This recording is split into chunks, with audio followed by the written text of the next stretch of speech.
As a beginner woodworker, it can be confusing and sometimes a little scary on figuring out which router to use and how to use them properly. In this video, we're going to go over everything you need to know about routers for a beginner woodworker. Let's go. Routers are some of the most versatile tools in a wood shop. It's probably one of my most used tools in the shop. I use one of these several times a week for various tasks. You can cut grooves in wood very easily and very accurately with a router like you see here, whether that be a straight groove or a dovetail groove for different purposes. And you can do what is the most common use for most routers, or edge profiles. In other words, dressing up the edge of your woodworking project so that it looks more professional. There's some dangers involved in using a router. We're going to cover that so you feel more comfortable and safer while you do it.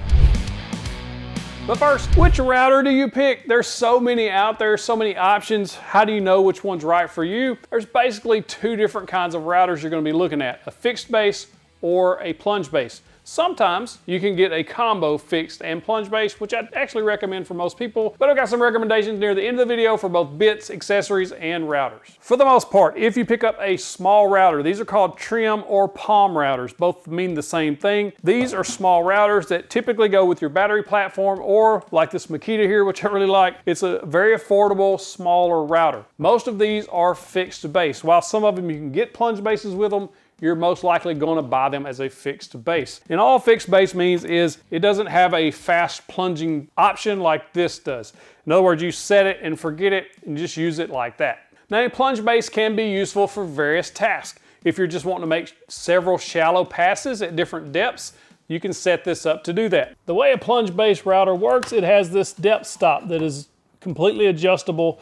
If this is the highest setting we're going to back this off, and we want to turn this little dial to the highest setting. From there, we're going to lock this little pin on the side end, and then that's going to give us our highest setting. This is as high as we can go. So now every time we turn this dial, that gives us a 1/4 inch drop. And there's a positive stop there too. That allows me to plunge 1/4 inch. I can turn it again, I can plunge another 1/4.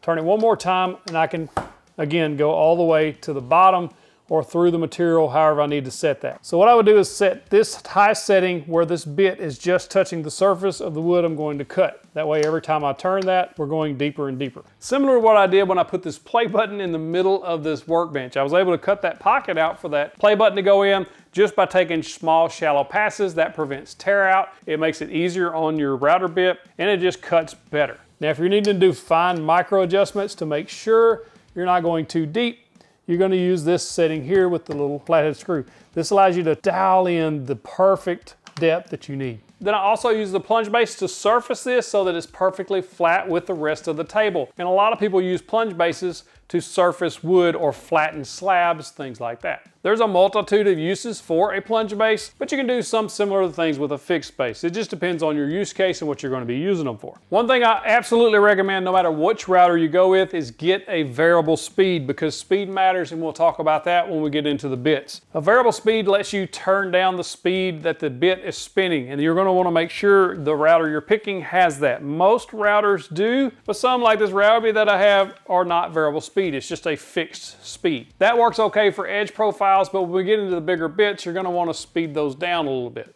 Nearly all of these routers have the option for an edge guide. Some of them come with edge guides. Edge guides are probably one of the more useful tools that you can add to the router. I would highly recommend, if you have the budget and it doesn't come with the router already, go ahead and add that to your cart. You'll use it all the time. That's going to help you create grooves and things that are offset from the edge, and it's going to keep you parallel to that edge. I use mine all the time. One thing a lot of beginners get confused on is, what direction do you route in? If you think about a router bit similar to a table saw blade, or any blade really, the blade is spinning and cutting the wood because you're feeding the board into the teeth of that blade. A router bit is not that much different, as it has blades on it. No matter what style bit you're using, it's wanting to cut that wood. So you see when this one is spinning, you want to feed that board into the bit in most cases. On this board, for instance, we're going to be moving from left to right, and you're going to be pushing the router into the wood. You'll feel the resistance there. It's wanting to go back the opposite direction because it's spinning that way. It's like a tire on your car pushing your car down the road. This is very similar to that. It's wanting to push the router back to the left in this instant. You're just going to put a little force into it, hold it nice and snug, and you're going to get a nice clean cut in most cases. And I say in most cases because if the bit is chopping away at the wood, and you see that wood grain right there leading out to the edge. Sometimes that bit will hang in that wood grain and tear that wood or split the wood, especially like this. It'll likely split that from there all the way to the end. And the way you would prevent that is go the opposite direction I just told you not to go. It's called a climb cut. You're going to give up a little bit of control because it's wanting to go that way, but you can certainly control it on edge profiles, chamfers, roundovers, things like that. So you'll just go with that edge. That'll prevent that tear out from happening. So when you're routing trays, boxes, cutting boards, anything like that, you're going around the outside. You're going counterclockwise around that piece on the outside. Now when you transition to the inside and you want to put a round over there, you're going the opposite direction because that bit is contacting the wood at the opposite side. Then you would just go in a clockwise direction. That's still the push cut, as they call it, and not the climb cut, which it's wanting to go. Inside clockwise, outside counterclockwise. Basically what you need to remember.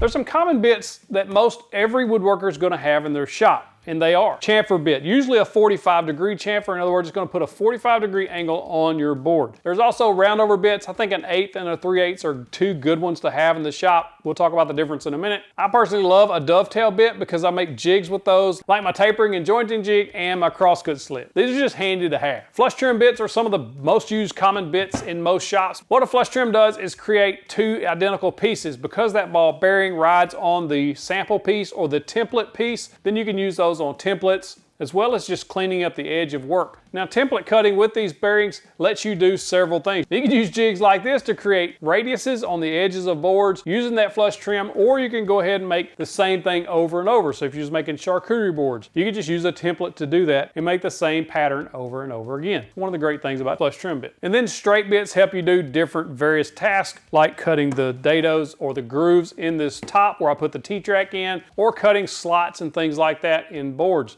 Straight bits are awesome for that. Most all of your routers are going to have some type of adjustment. This is a fixed base router, and the way it adjusts the height is this ring twist up and down, and it allows you to kind of micro adjust that. Different routers are going to work different ways. Like this Milwaukee, it has this little thumb knob that is gear driven, and it allows it to raise and lower the bit. When you're setting up your edge profile bits, like your roundovers and your chamfers, the way I like to set mine up is, you see how the bit is sticking all the way past this base. Then I just use this ring or the dowel just to dial that up until you no longer see the flat edge of that bit right there. Once that's past the base, you can lock that in and make your cut. It should come out nice and clean. I always recommend using, especially if you're a beginner, just use a scrap piece to make sure that's going to come out correctly. What happens if it's not set correctly, if it's, in other words, sticking past the base too much, you're going to wind up getting that nice little flat edge there, and it's not going to look that great, unless that's the look you're going for. If you wanted a nice, clean look, like this chamfer bit is set correctly here on the right, it's incorrect on the left. You can see that ledge. This is a nice, smooth edge. Same thing's going to happen with a roundover bit. It's going to create that ledge. Sometimes you want that look depending on what you're doing, but for the most part you don't. Now the difference between an 1/8 and a 3/8 inch roundover is subtle, but it is useful in certain situations. Like this guitar tray we make here at 731. This bottom edge is a 3/8 inch roundover. This top edge is a 3/8 inch roundover. However, the inside edge is a 1/8 inch roundover. It may be hard to see on video. It is subtle, but there is a difference there. 3/8 is just a little bit more of a roundover radius than an 1/8, but it is useful for various applications, depending on how much roundover you want. Now, when installing your router bit, what I like to do is leave about a 1/4 inch or maybe 1/4 to a 1/2 inch sticking out of the router itself. And then when you tighten that down, some of these routers have a push button that locks this in place. Then you can take the wrench and loosen and tighten that nut. Some routers use 2 wrenches, one to hold this spinny thing from moving and another to loosen and tighten the nut. Router bits usually come in 2 different sizes, 1/4 inch and 1/2 inch shank. Now it depends on which router you have as to which one of these options you will pick. Now if you have a 1/2 inch, I recommend getting 1/2 inch bits anytime you can, but a lot of these trim routers only accept 1/4 inch and not 1/2. However, similar to this DeWalt, it has both a 1/2 and a 1/4 inch collet, is what they call where it accepts the bit, is the collet. They have both 1/2 and 1/4 inch, so you can use either. Now when selecting router bits to your shop, it depends on the budget you have. My personal favorite is Whiteside. I buy those bits myself and use them all the time. They last a long time, they're well made with high quality materials. This is a nice set for about $100 and these last a very long time. I use them all the time. That is a very good beginner set for most people. Now, before I get into the accessories I think are very useful to have with routers, let's talk about what router is best for you in your shop. First and foremost, if you're in a battery platform, it's very convenient to go ahead and pick up the router of your choice. For most beginners, if you're on a budget and you just need a router because you want to put roundovers, chamfers, edge profiles on your work, this little Makita 1 horsepower Colt is an awesome little router. It's variable speed, has good power to it. It's going to last you a long time. I love this little router. However, if you're already in a battery platform, a good trim or palm router in that platform is going to be what you want to look for. Just make sure you get the brushless line and that it's variable speed. Brushless motors on these cordless tools will give you more battery life and more power. By far, my #1 pick for most woodworkers starting out is something like this DeWalt. If you have about a $200 budget, you get a plunge and a fixed base, and it's a very powerful router that's going to do most anything you're going to want to do with the router. It's a little bit bigger, so edge profiles aren't as easy to do with a trim router, but it will still do them and do them well. There's also a Bosch model that's under $200 for the most part that has both the plunge and the fixed. I use it in my router table. It's about the same horsepower. I think these are both 2¼ horsepower. They're both excellent routers and will last you for years to come. Either one of those, depending on your color choice or brand choice, would work great for you. I'll link to both of those in the description and the pinned comments so you can find them easier. Now, why would you want a router table in your shop? Well, a router table opens up a whole new world of things you can do with the router. This is a skill router and router table combo, recently reviewed on the channel. You can go check that video out. I'll link it up there, I think. You can go check that out after this video. This is a really nice router table for beginners, about $200 or under, depending on the sale. A few things a router table allows you to do. #1, small parts like these boxes, trays, things like that are much easier to put that edge profile on there because you got that flat surface to work on. You're going to get a nice consistent round over or edge profile on cutting boards, any kind of boards or anything you're making like that, picture frames, stuff like that. It's a really nice way to do that. You can also set up stop blocks for different things, like making grooves or slots in wood like you see here. It's just a really nice way to do things. Or you can just cut 90-degree grooves across boards using a little push stick or a miter gauge or anything like that. Also, cutting out templates and things are much easier on the router table. You also get better dust collection on the router table versus what you get on a handheld router. All in all, if you have the budget for a nice router table and router combo, these are nice to have. If you like this video, there's 5 router bits every beginner should start with. Click that box to watch that. Clicking the box gets you the big old virtual fist bump. Or check out this beginner router and router table combo review right there.